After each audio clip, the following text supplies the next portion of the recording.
Hey YouTube, today I'm just going to show you how to do a adjustment for your 300ZX e-brake on a S13. Alright, once you remove the e-brake cover, you should be able to see this bolt right here. It is a 10mm, so we're just going to go ahead and loosen that up. Now usually you would adjust this by tightening or loosening this, but for me the e-brake is very uneven on each side, so we're going to go ahead and adjust it on the back where the wheels are. I'm not sure if you can hear that on there, but this side is definitely tighter than the other side, so we're going to have to adjust these. Right, so for the driver's side, this is definitely a lot more free-flowing. I could do it with one hand, but that other side is way too tight. Alright, so we're going to start off with knocking these lug nuts off with a 19mm.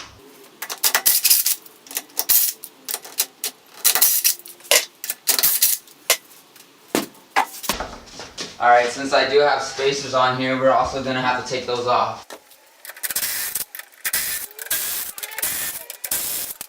Alright, normally you would be able to adjust your e-brake by sticking a flathead screwdriver in here and turning the knob in here. You can turn it up or down to loosen or tighten the e-brake inside the housing.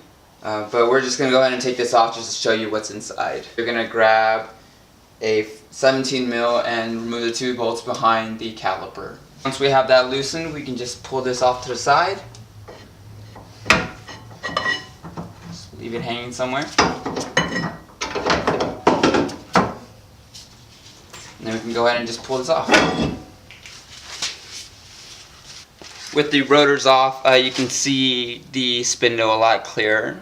You would either push down on this or you would push up on this to adjust the e-brake shoe to either expand out or close up. Ideally you want to adjust this so that when the rotors are spinning, it isn't contacting the inner side of this. And you're just going to do the same on both sides and get it as even as possible. Once that's done, we're just going to go back to the e-brake handle and adjust that 10mm for a little bit more fine tuning. So I've adjusted this to the point where it doesn't really move. The shoe's on there pretty tightly. And now, so what we're going to do is we're just going to adjust it looser. 6 clicks, and that's on this side, adjusting it down.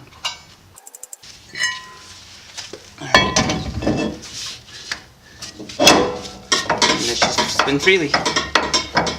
And we're just going to do that on the other side. And grab the 17mm and bolt the brakes back on there. And put back on the spacer and wheels.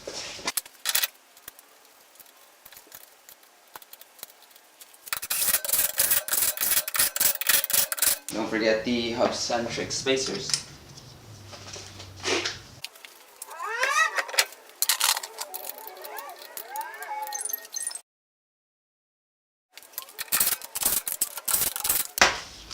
Alright, I know I'm missing one here, but I'm not going to be driving the car anytime soon, so we're just going to leave it at that. Adjust this to the lever is where we want it to be.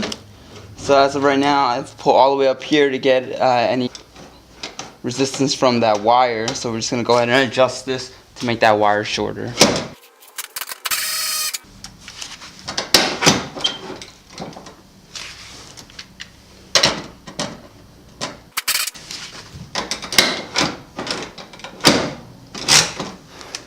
And that's just how you adjust your e-brake.